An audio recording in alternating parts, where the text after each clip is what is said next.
Bonjour à toutes, bonjour à tous, bienvenue sur ma chaîne. Aujourd'hui dans cette vidéo, au programme, on va aller visiter le Champ de Roche, une curiosité géologique dans les Vosges.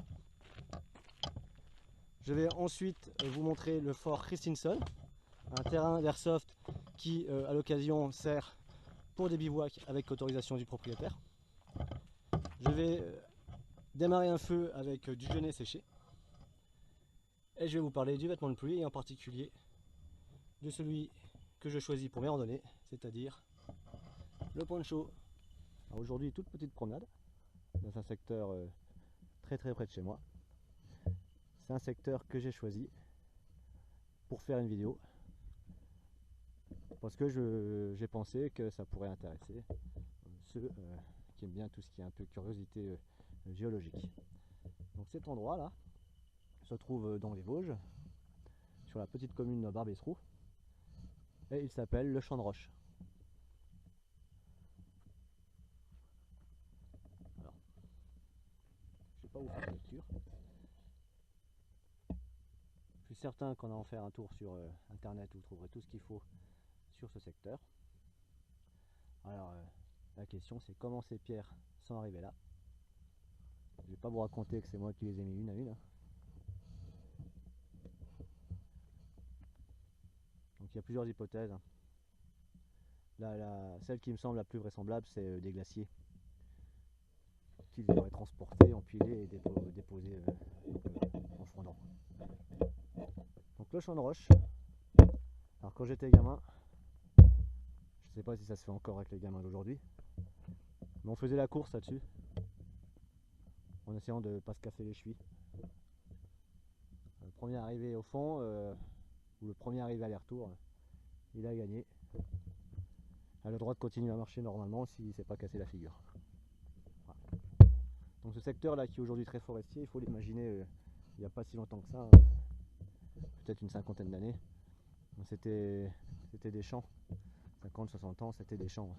Alors on a donc quelques arbres d'un certain âge, mais quand on enlève les résineux, il n'y a pas de feuillus de chênes centenaires, de choses comme ça, quoi. Donc dans ce secteur là, il y avait des fermes, et en se promenant on trouve des ruines de fermes.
Là, dans une espèce de tipi, hein, une cabane en forme de tipi avec des bâches. Alors, ça fait un bout de temps que je suis pas venu, ça fait... Voilà, un peu de lumière j'espère. Ça fait près de 2 mois. Il n'y a pas beaucoup plu. Mais il n'y a plus assez un petit peu pour que ça humidifie l'endroit et que ça sente un peu le moisi. Alors ce Sleepy il est chauffé hein, et ça chauffe fort. Hein. Avec, je crois que c'est un ballon tampon de système de chauffage central. Coupé en deux comme un brasero avec des trous d'aération. Une hotte de fortune, c'est l'optique, un vieil optique d'un gros site industriel, c'est que de la récup. Ça tire bien, donc ça fait office de barbecue ou de poêle à bois. Ça marche aussi bien qu'un brûle-feuille. Là je vais allumer un petit feu pour brûler un peu de déchets et puis un peu sécher l'intérieur. Ah donc dans la petite sacoche en cuir j'ai toujours un peu d'écorce de bouleau. Ça est bien sèche, hein, pas la meilleure qualité mais c'est sec. Alors le fond par contre, le fond du brasero est un peu humide. Ah, ça devrait le faire quand même. Et puis en chemin j'ai pu récupérer la bruyère bien sèche. Alors je vais pas allumer au fire steel, j'ai ma petite bourse à feu là-bas mais je vais avoir un briquet dans la poche. Je vais faire vite. Allez, on triche.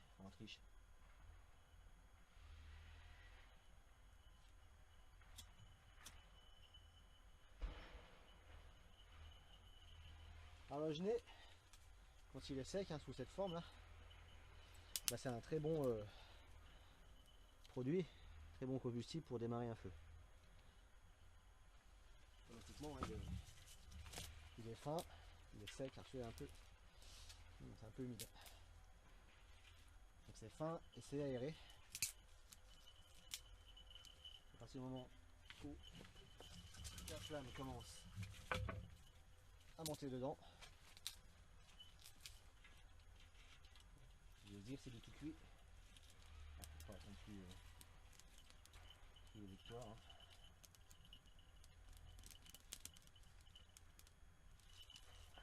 On a du mal parce qu'il y a eu des fortes pluies pendant les 2-3 derniers jours, enfin surtout samedi. Là on est mardi. Et puis hier ça va un peu mieux. Alors, quand j'ai du mal, c'est relatif. Ah, bon. Alors ce qui est bien avec le genêt, hein, c'est que quand il est sec, hein, il est sec. Là j'allume un feu sans bâtonner, sans la nécessité d'une hache. Puis à la limite, quand vous le ramassez dans la nature, vous nettoyez un petit peu. Je le ramasse sur pied. Et puis il vaut mieux qu'il prenne feu dans votre poêle à bois que directement dans les buissons. Alors, il y a une petite réserve de bois.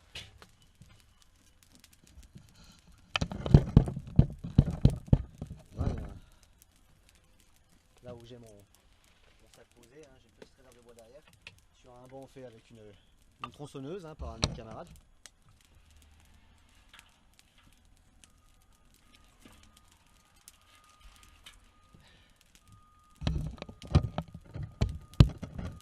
Bon. Celui-là c'est déjà prêt à être allumé. Bon. Ah, c'est une cuillère.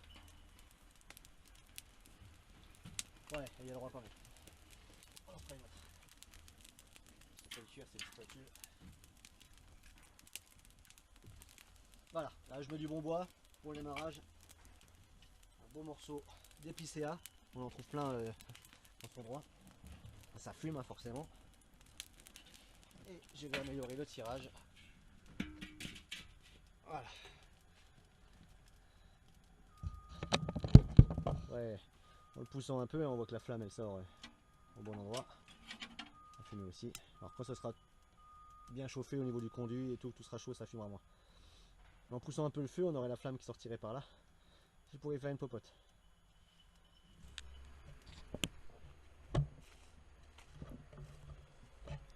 On s'approche du point d'eau, qui est pas à sec cette année. L'année dernière, fin août, il était à sec. Cette année, ça va. C'est un petit point d'eau. Donc c'est une source qui coule, qui sort juste au-dessus. On voit pas, on dira tout à l'heure. Donc c'est un petit point d'eau que j'ai aménagé. Hein. Une petite pelle US et des cailloux.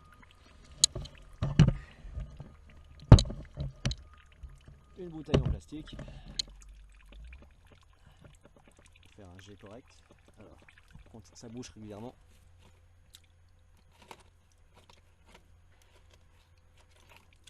Voilà, c'est bien bouché. On va remettre la main dedans. Voilà, c'est pas grand chose, hein, on est dans une forêt donc essentiellement composée d'épicéas. Donc entre les alluvions et les épines, la conduite d'eau est souvent bouchée. Elle est même écrasée. Là. Ça va y aller. Bon, on va pas la boire tout de suite, hein, forcément. Je crois que j'ai un peu plus de travail. Je vous reprends plus tard.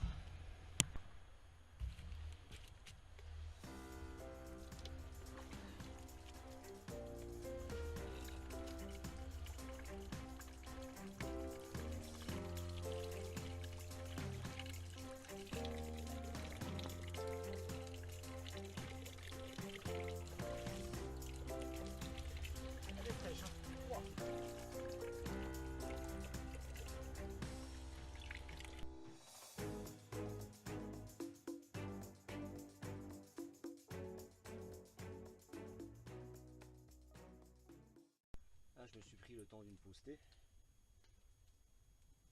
J'ai fait bouillir l'eau avec mon petit réchaud alcool, éthanol. Le M71, fameux réchaud suisse. Ça fait 2 ans que je suis avec, que je marche avec. Quand il fait vraiment froid, j'aurai le réchaud gaz, mais là, il fait encore bon. Hein. En plus, il fait 30 degrés dans le tipi. En rien de temps, j'ai fait chauffer mes 50-60 centilitres d'eau. On va voir, enfin 50 centilitres pour monter. Là, le temps que je brûle du mauvais bois, là, des chutes des travaux, j'en ai mis quelques-unes de côté pour faire sécher pour plus tard, mais là, hop, je profite de la haute chaleur, haute température qu'on a dans ce brûle-feuille là pour brûler du mauvais bois. Je vais vous parler donc des vêtements de pluie utilisés en randonnée. Donc 2 types de vêtements de pluie, enfin 2 grands types, la veste et la cape de pluie, le poncho. Donc, petit A, la veste.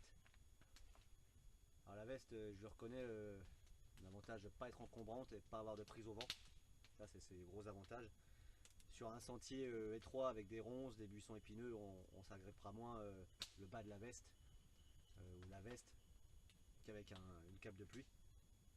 C'est plus autour du corps. Donc ça c'est l'avantage de la veste. C'est à peu près le seul avantage que je trouve. Et puis sa légèreté. Mais les ponchos sont pas très lourds non plus.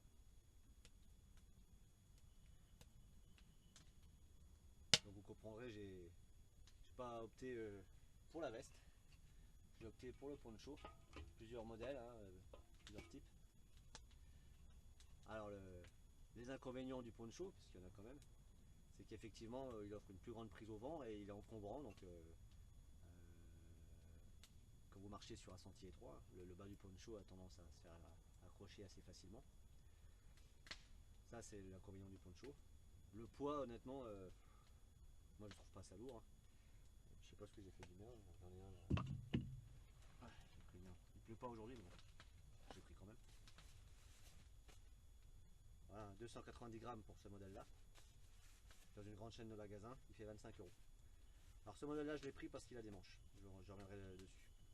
Donc le poncho, le gros avantage du poncho, c'est le fait qu'il sert aussi donc, de tapis de sol. Il a une deuxième fonction et ça en randonnée c'est un principe que j'utilise. Il faut 2 utilités à un objet qu'on transporte, minimum 2 utilités, 2 fonctions.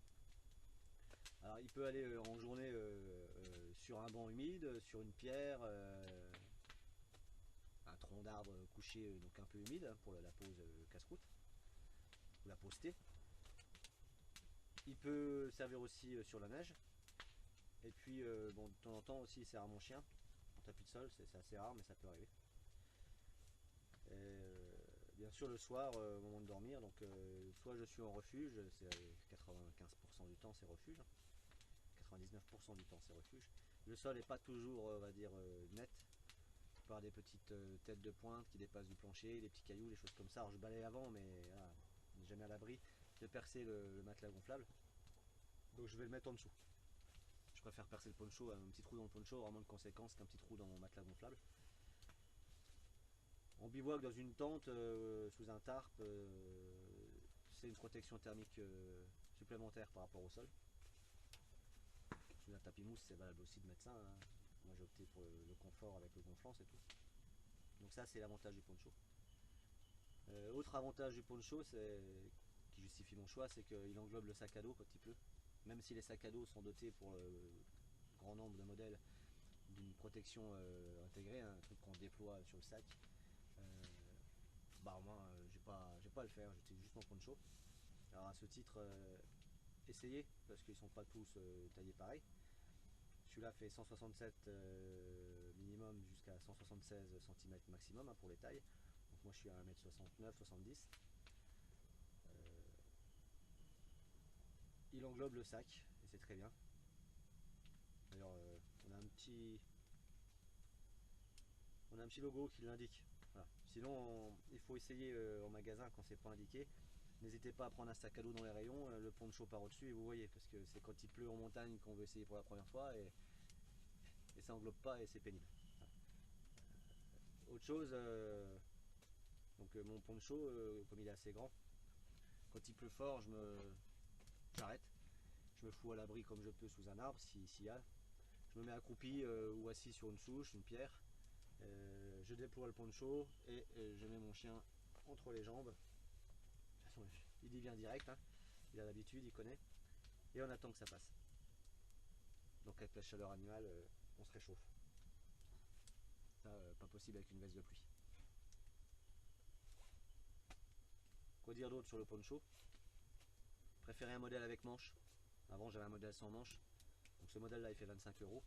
Modèle sans manche avec du vent, ça tourne autour du sac, ça se plaque contre le corps, contre les avant-bras. Et le modèle que j'avais en plus me semblait pas très imperméable à l'époque. Avec ce modèle là, aucun souci. On peut souffler. Je reste agile et puis comme il y a des poches, je sais pas si on voit, hein, précisé sur le côté là. Comme les poches, on a accès au-dessous du poncho sans souci avec ses manches, hein, voilà. Donc moi je préfère le modèle avec manche, donc on aura plus quelque chose qui ressemble à une grande veste de pluie et qui a une vraie cape, quoi. Mais c'est un bon compromis. Alors, voilà pour le vêtement de pluie.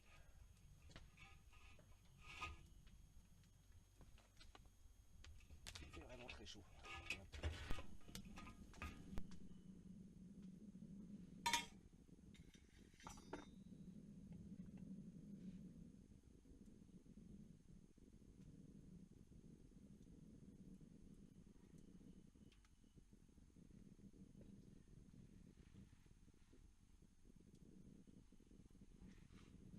Je vais vous parler d'une petite astuce que j'utilise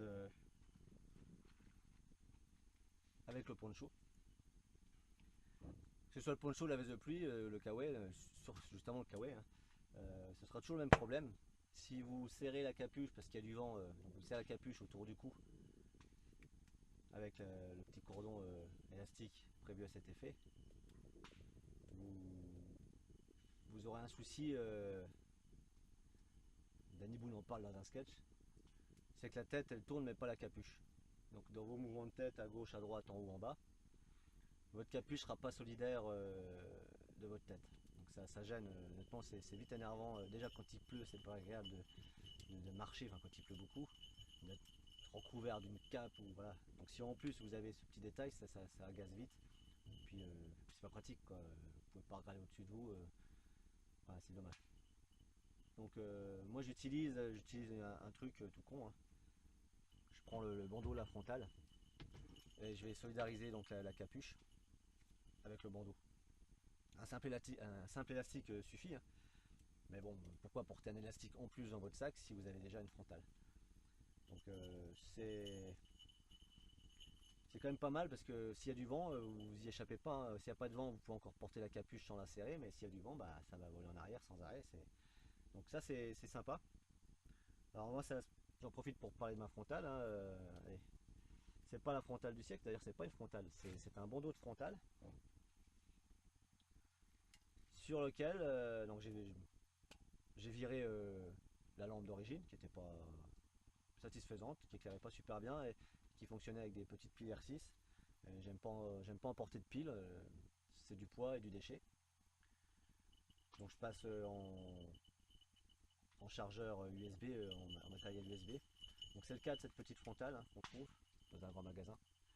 Elle va venir se clipser sur un petit socle qui se branche sur USB. Donc j'ai le petit socle dans mon sac à dos et une petite batterie de rechange et hop, je peux recharger ma frontale comme ça.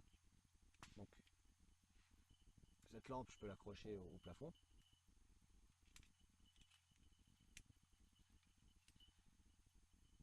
Et puis, donc si la journée j'ai pas besoin il fait jour, je marche avec le bandeau, j'ai pas besoin d'exposer ma lampe aux intempéries, je la laisse dans le sac. Je marcherai juste avec son bandeau autour de la capuche. Et là, faites l'essai, hein, tournez la tête à gauche, à droite, en haut, en bas. Alors je vais pas le faire, j'ai l'air trop con. Surtout quand il fait 30 degrés dans le truc là. Euh, mais c'est pratique, ça fonctionne bien. Et puis si je dois marcher de nuit, ce qui est très rare, hein, j'évite. Hop, je vais clipser. Je crois que la lampe s'appelle une clique d'ailleurs. Alors en plus c'est bien parce que je peux regarder mes pieds. J'ai 3 intensités, lumière rouge économique. Si je me blesse, que je dois me signaler au secours, c'est peut-être pas la peine que j'utilise la haute intensité. Je vais garder ça en veilleuse, surtout si je perds connaissance. Ben voilà, moi j'ai ça en veilleuse. C'est pas pour marcher comme un commando la nuit sans trop se faire voir hein, la lampe rouge. En tout cas pas pour moi. Hein. Ça c'est vraiment si je dois avoir une lampe allumée pendant des heures pour me faire repérer, je prendrai la lumière rouge. Voilà. C'est un peu faible, mais au moins ça dure. Bon après vous avez une deuxième intensité. Puis vous avez une troisième. 1, 2, 3, voilà. Troisième intensité, un peu plus fort. Donc plus vous allez dans l'intensité, bien sûr, moins vous avez d'autonomie. Voilà pour le petit truc. Bah, le temps de vous l'expliquer, mon thé s'est infusé.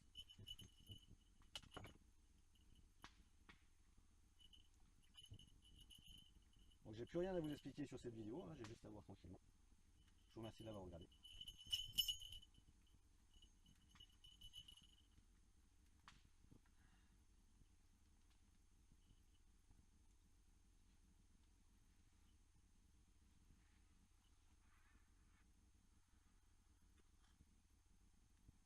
Ça va mon chien. La vidéo est arrivée à son terme, hein. Donc je vous ai présenté le champ de roche. Un rapide coup d'œil sur le fort Christensen, sa source d'eau potable, son tipi, petit exposé sur le vêtement de pluie. Donc en fond sonore le bûcheron de temps en temps et puis la clochette de mon chien.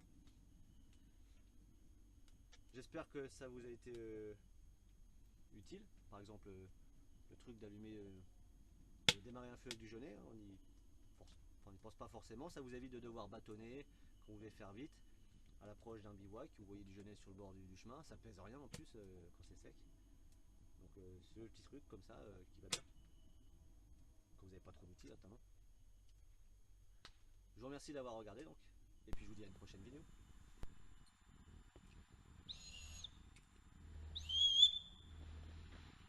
Allez Cola,